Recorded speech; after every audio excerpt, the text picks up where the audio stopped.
Dhe kriza e tretë është kriza të cilën po e kalojmë tash.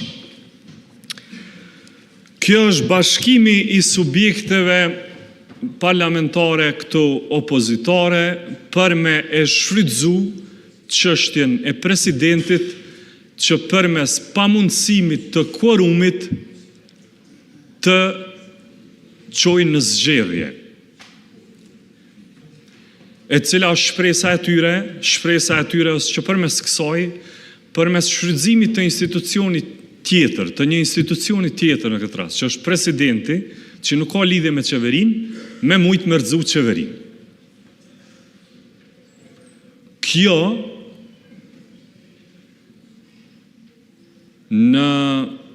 nëse dojmë me citu Machiavellin, i bjen me shku shumë larg. I bjen me shku shumë larg në betejën politike, me shfrytëzu edhe një pozitë shumë të nderuar, siç është pozita jonë më e lartë, që e parashë kushtetuta për me rrëzu